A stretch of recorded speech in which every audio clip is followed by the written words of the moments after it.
Welcome, episode 5 of Daytryping with Rudy Montijo. I'm your host, Rudy. And as always, we're back here in the Merc Bar. Thank you to Rick Phillips for letting us host back here. If you're ever in town, want to grab a drink, have a cool spot to meet somebody, it's a very, very upscale, very intimate lounge, the Merc Bar in the Biltmore area of Phoenix. Highly recommend. I've been here for 30 years. It's a staple of the community in the neighborhood. So today we have a really cool guest. Let me see if I can get his introduction all the way through, and you can correct me if I'm wrong, but we have Mr. Lee Cohn. Lee is a entrepreneur. He's a consultant. He's a restaurateur, opened up several franchises, very plugged into that community. And his son, Chris, actually started Scottsdale Recovery Center, and that's how I met Chris a while ago, and then came in to meet you and your wife, Linda, and been in communications and friends for about 10 years now. Lee is also an investor and on the board of Daytryp Health, and he has come in for a ketamine treatment as well. So we'll talk a little bit about that, but want to get a little bit of his backstory, some of your expertise as far as from a business standpoint, and then just your thoughts from a different angle, not the traditional client. You know, you're a father, you're an investor, you're on the board, so you can help with some of these crucial decisions. Just kind of get your whole take on everything. So why don't you tell us a bit about yourself, firstly? Okay. Well, thanks, Rudy. It's fun to be here.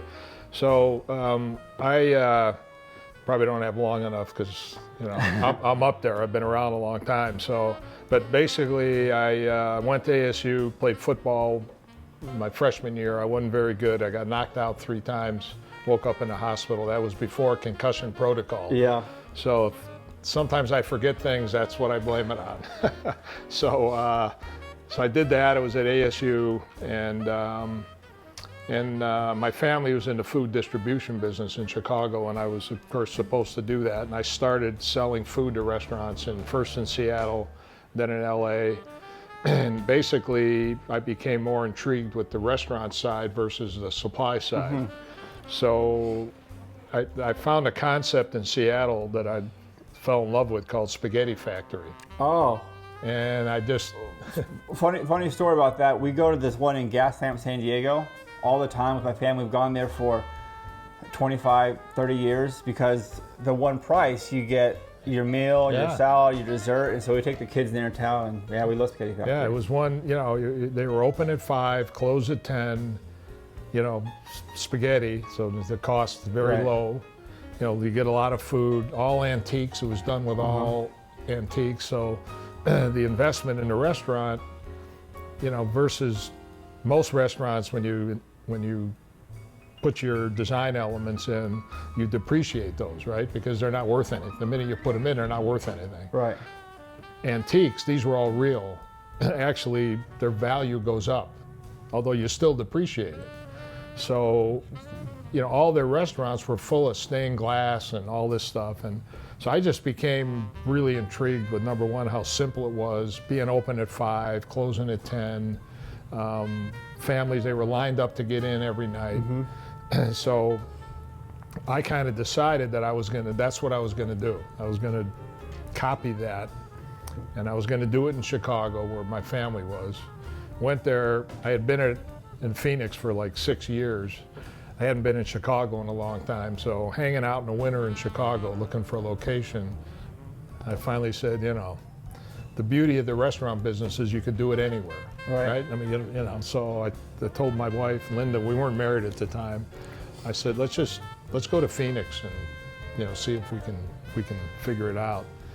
And so I had a friend that I went to ASU with, just happened to call me, and I hadn't seen him since we graduated, and he said, Lee, let's meet for coffee. We met at this place in Tempe. It was called Max Penton's.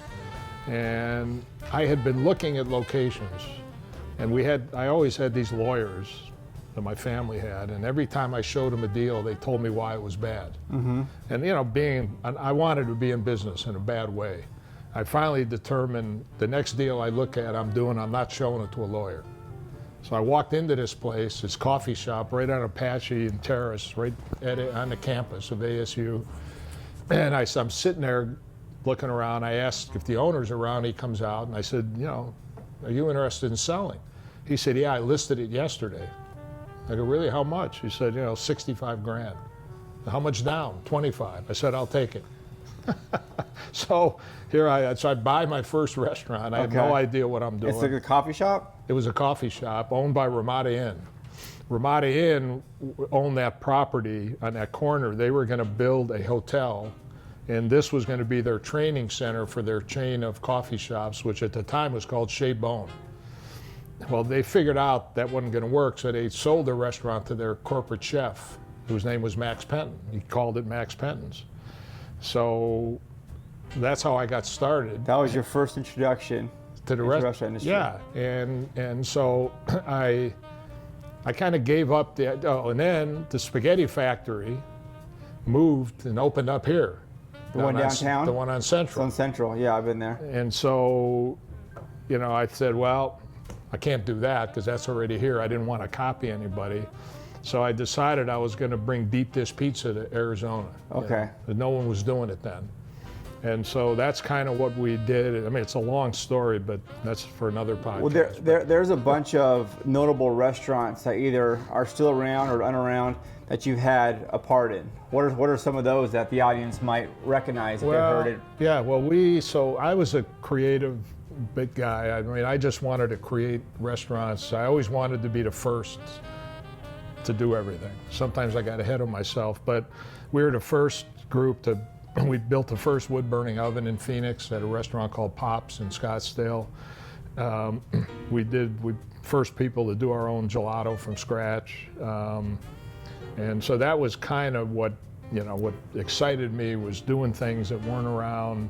So and I wasn't the kind of guy that wanted to hang out in the restaurants. I wanted to create it and then move on and do something else. Right.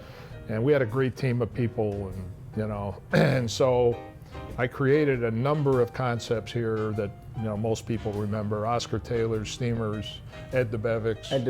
That was with Rich Melman in Chicago with Let Us Entertain You.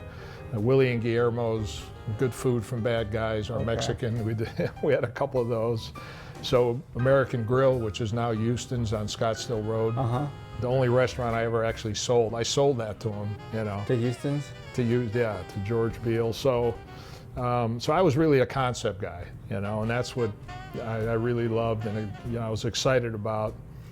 I wasn't a great, financial guy. I mean, I had a partner that was supposed to watch that, and unfortunately that didn't turn out well. So what I ended up going to work for private equity companies who brought me on to do all the diligence when they wanted to buy a restaurant company. Right. Because my real skill was I really understood what works and what doesn't. I could walk into a concept in 10 minutes tell you whether it was going to work or not.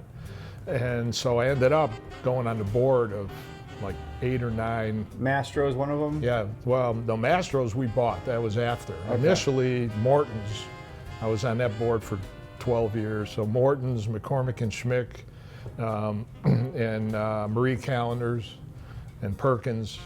So I was on the board of all those companies for quite a while. And then a friend of mine wanted to get in the prime steak business and wanted me to help him find something, and I told him about Mastro's. So we bought Mastro's from the family in 2007. Okay. And with the private equity group in New York. And so we owned that for 7 years. So I was on that board for 7 years. So I've done a lot of prime steak between Morton's and Mastro's. We sold that to Tillman Fertitta, who now owns Mastro's. And everything else. He's the biggest restaurant owner in America. Tillman Fertitta was the guy from he owns the Houston Rockets. He owns the Houston Rockets. Right, out of Houston, and Landry's and the Golden Nugget. Golden Nugget. Yeah, he's big, and he is the number one. He owns more restaurants than anybody in the country, and usually buys them kind of on their way down. He bought Morton's when I was still there. He bought McCormick and Schmick. So it's funny, most of the boards I've been on, he ended up owning these companies. And he bought Mastro's from us, again in 2014. And then the family wanted to get back in the business and started Steak 44. So I went on the board, with the family when they started Steak 44. So I was involved with them for about 3 years. So that, to kind of, we opened Steak 44, then we opened Houston, and then they came up with Ocean 44. Ocean 44 across the street. Yeah, so they did Ocean 44. So the family's on a roll again, and so I'm not involved in that anymore. So I'm basically at this stage, I'm off all of the boards. And then I met somebody that we did a project together, actually for the Yari family that that own all the nightclubs in Scottsdale. Okay. And they were looking at buying a restaurant chain, hired us to go do the due diligence for it. And so I met this guy, we got along. So we started our own advisory firm called Reconstruction Partners. So for the last 12 years, we've been working with mostly owner-operated restaurant companies. So small owners that need to figure out how to grow, how to scale, that kind of thing. Right. Because we're a restaurant guy. My partner ran 1,700 Sonics back in the day. He's run a number of big restaurant companies. So he's a real operator. I'm more of a creative, guy. And so we make a pretty good team. And so, we're restaurant guys first and bankers second. So these owners trust us because we're not just financial guys coming in and telling people what to do. So I've been doing that now with him. So that's kind of my day job. Okay, and then you're plugged into a lot of the community. I know you have ties to Chris Bianco from Bianco Pizzeria, Sam Fox, who everybody knows, Fox Restaurant Concepts, sold to Cheesecake Factory a couple of years ago. So you have all this now I can see where Chris gets the vision stuff from. Chris owned Scott's Recovery Center, back in the day. He sold that. Coming from a father, I know Chris had his struggles, and he'll talk to you about that with substance abuse. What was it like, first of all, to see your son struggle and then get sober? Yeah, well, that obviously, as you know, that was a tough period for us to go through with him. And, parents that go through that with their kids, it's tough. It was tough. But, we supported him the whole time. And again, we're lucky. He came out of it on the right side, like you. And so, when he got sober and wanted to go in the drug rehab business, it was all about passion and helping other people. And so we backed him on that, obviously. And so that's kind of how he got into that business. And I know you worked with us, and so that after doing that for a while, and I think he was a little disillusioned on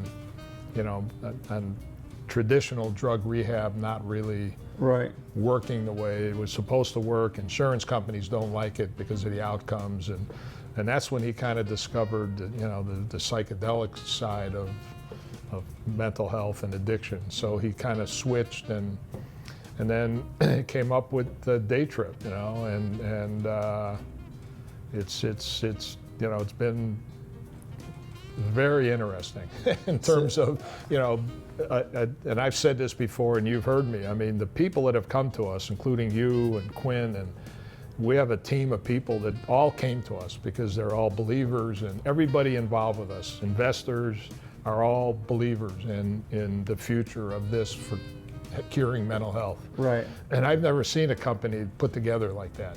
Most companies recruit people, and everybody that's working for us came to us because they believed. That's the good news, and there's no bad news. But the other side of it is it's a brand new industry. Right. So, and I know we're doing it, and we're working on, figuring out the model, because it's hard to project the model going forward. Restaurants, I can do it in 10 minutes. I can tell you exactly what this is going to do, what the numbers are, and what the market is. What we're doing, you're just kind of guessing on the market. How big is the market? What's the competition?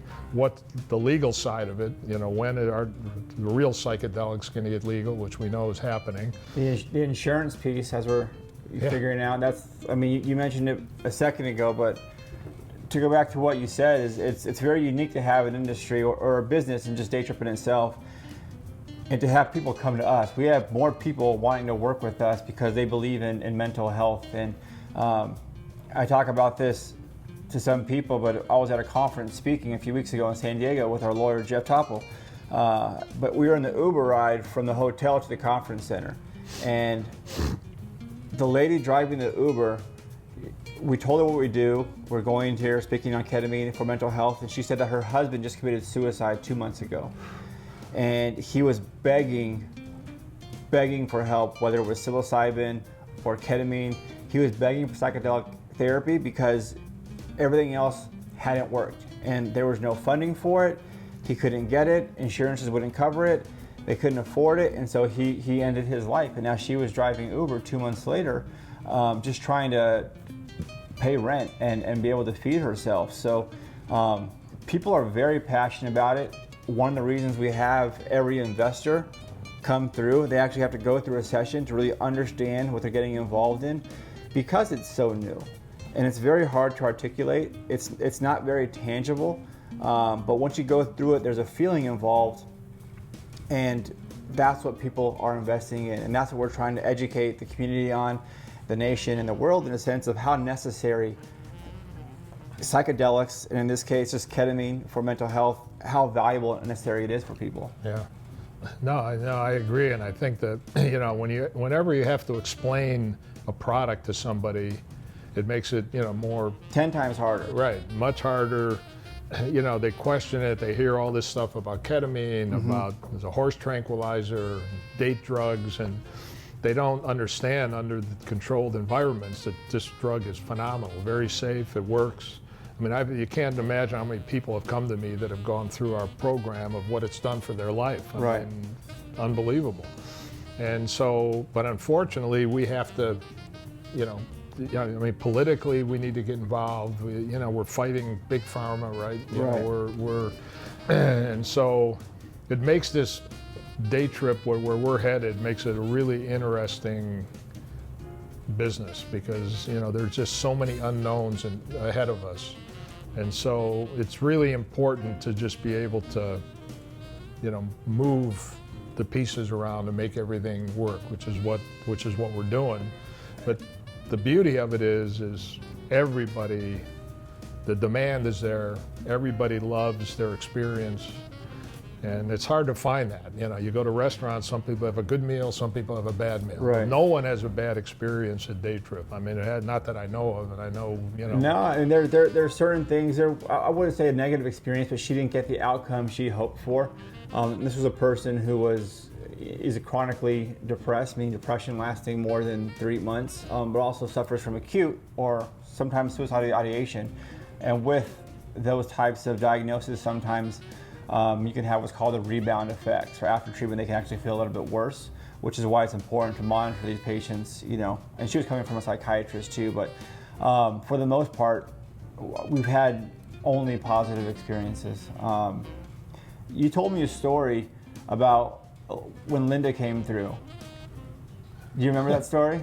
Well, I don't remember, except I know that so my wife, was... She used to get mad at somebody. She was really pissed off. She doesn't get mad, but she was really angry at one person, I think. Oh, really? Well, hopefully it wasn't me. No, it wasn't you. It wasn't you. And after the treatment, she just said, "Oh, I'm not mad about that anymore." Oh, no, okay. You remember what it is now? I remember now. Yeah, I know. She was very mad at our old landlord. Okay. That's what it was. Yeah. So, I tried to get her to, come on, don't be angry. It's not good to be angry. And she normally never is, by the way. She's never angry at anybody. This was really unusual. So that, she woke up, said, okay, I'm fine about that. And so we both did it together. And Right. She's extremely open. And, she was, back in the day, a little bit of a hippie back in the day. And I was just the opposite. I was totally buttoned up, and I've always been skeptical about a lot of this stuff. Of course, being married you know, I don't know, 49 years, whatever, to her. I picked up a lot of her openness, let's say. So we went in for our session. I got a very low dose because I was a little nervous, and it was, I was a little bit out, and it was a great experience. But in the middle of it, I kind of woke up, started thinking about a deal. And I went, come on. And you don't have any background in psychedelics or drug or substance abuse. So you're pretty I never did straight edge for the most part. Never did anything. Never did, back in the day, marijuana. I never did anything. That's important for people to understand, because coming in from someone who's never smoked weed to actually trying ketamine is going to help more people who are a little bit fearful of it, maybe lower their defense wall a little bit and actually want to come to and get some help. Yeah. So that's important to tell people. So what happened though, so then I got mad at myself, hey, come on, I'm supposed to be kind of out there. in your trip. Yeah, but what did happen is I went through all my dogs from when I was like 5. And I could see the dogs sitting on a porch, whatever, and it was like, so I woke up, I told Iona, who was there with us, and she said, Lee, how'd it go? I go, it was great. It was relaxing. I mean, I kind of shut off. Mostly, I thought about some deal, but I said, but it's weird. I went through all my dogs. She said, it's very common. People do that. So I said, that's interesting. My wife, Linda, when she woke up, she was like laughing, and she told Iona she thought Iona was God. And Iona said, well, that's also kind of common, because she's the last person you see before you start your journey, right? So, obviously I need a bigger dose to really experience it, but it was just shutting off for an hour, and it was, the next day I felt really good. I've got a friend that did it, and he came out nothing. He said, Lee, didn't work. So we said, all right, you need a bigger dose. So he came in again. He's had a lot of trauma, this guy. His son overdosed, 26 years old, about 7-8 years ago. And he's got a wife that's got MS. He's been through a lot, this guy. Oh, I know who you're talking about. Yeah, so he came in, got a bigger dose, came in to Henry, which is where my office is, the next morning, and said, Lee, my God, I can't wait to go again. And he was in the Air Force. This gentleman's 83 years old. Oh, no, that's another one. No, this guy was in the Air Force and everything. So while he was in his journey, he was doing this. He was flying. Wow. So, and he saw his son, and he said it was okay, And he just said, I can't wait to do it again. It was like the guy was, all of his trauma stuff, the way he did it. And Iona laughed and said, you were doing this the whole time, And so, a lot of it, I think, has to do with, the kind of dose that the dosage that you get. For me, again, I don't have I probably have a lot of issues, but I'm, at this stage of my life, I'm pretty happy. And again, I was a little nervous, because I didn't know if, again, at my age, which I'm not about to say what it is, but it's up there. I didn't know if a lot of stuff from 50 years ago is, if I'm going to. Well, that's, you brought up a good point, though. You had this gentleman here who's in the Air Force whose son died 26 years ago, and he never really was at peace with that. And then he goes on this first journey. It wasn't high enough dose, so he comes back and does a larger dose. And he makes peace with that, and he sees his son, and his son tells him that he's okay. Yeah. I just get chills thinking about that. I'm a father. You're a father.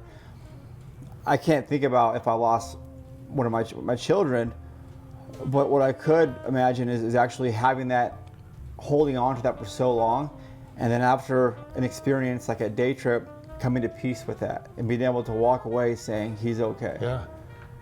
It was.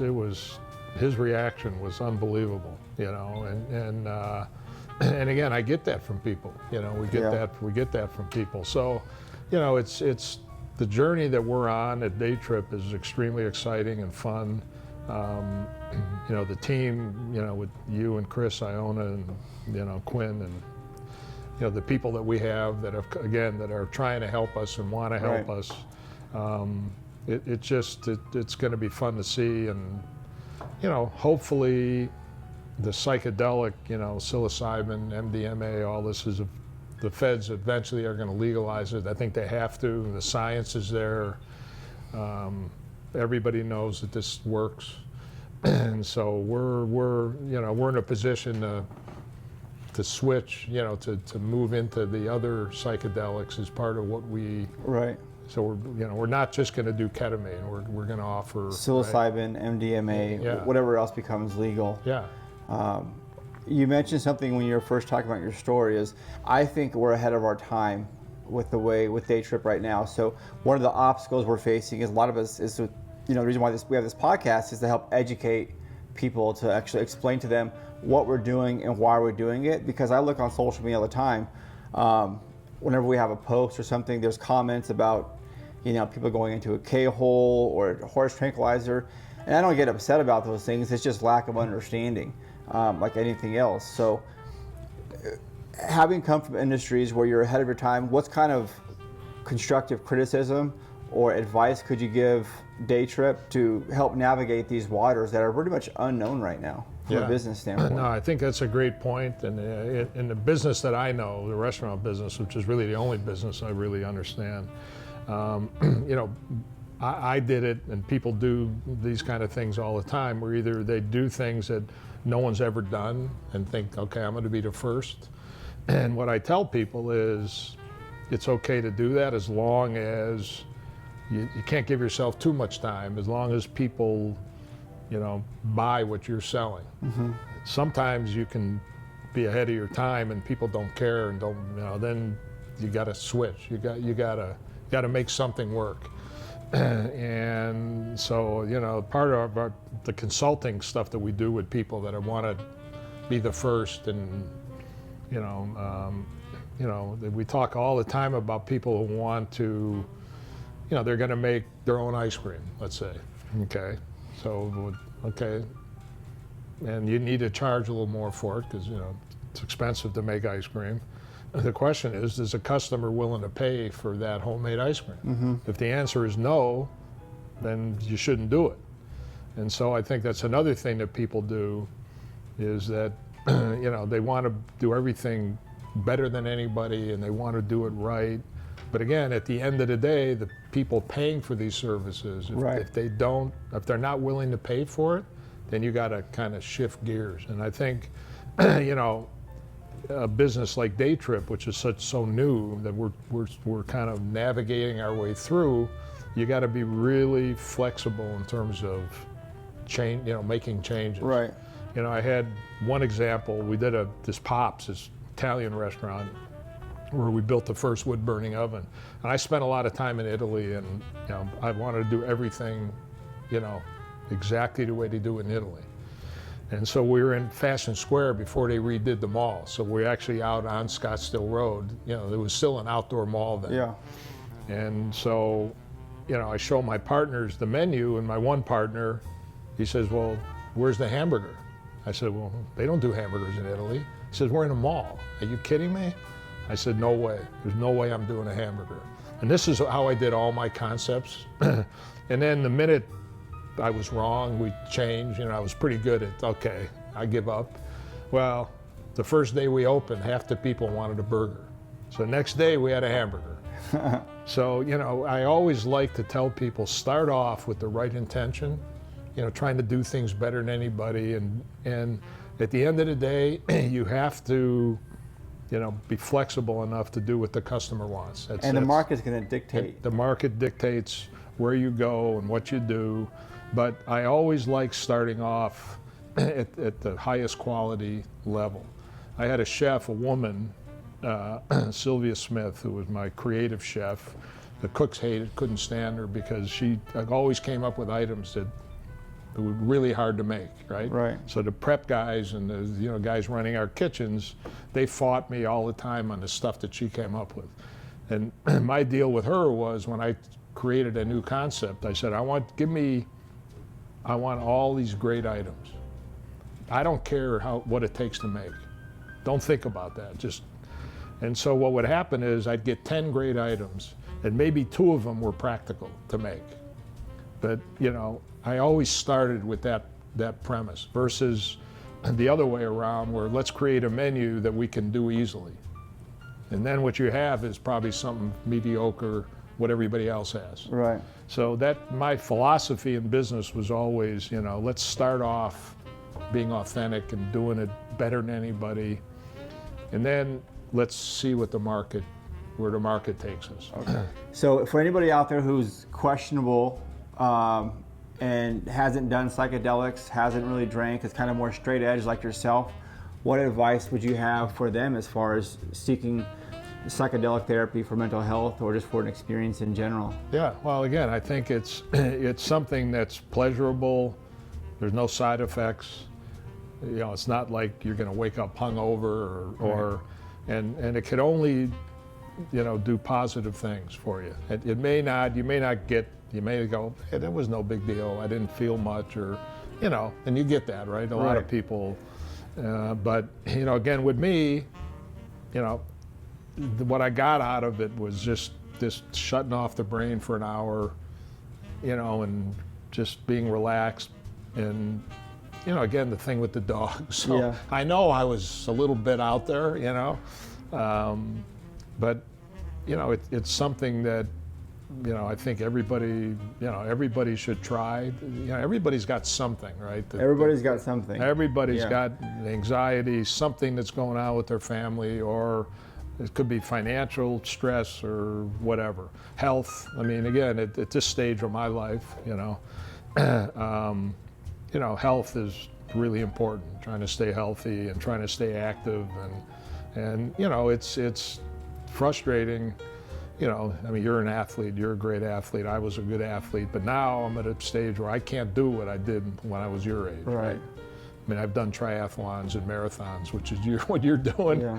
And so, I get on a recumbent bike for 20 minutes and okay, that's, but, mentally, I don't like that idea. I still want to go in and beat myself up in the gym, and I've got a trainer that's phenomenal, and she just reminds me all the time of, hey, of my age, so there's, again, as you get older, you got that end of life kind of thinking, and so I think everybody, again, at my level, my age, would benefit from this for sure. And even if you don't think you have any issues. No, I just think it's exciting. I'm excited to be involved. I'm trying not to do too much. Let you guys. No, we want you to do more. We want you to do more. You guys know what you're doing, and I'm still working really hard on my end, on the business that I know, I understand. So, I do have a day job, but I love being around everybody at Daytryp and seeing this team come together. It's just phenomenal. So. Thanks for having me. Well, thank you, and thanks again to Rick Phillips. Thanks again for the Merc Bar for hosting us. Episode 5, Daytryp with Rudy. We'll see you guys next time. Thank you.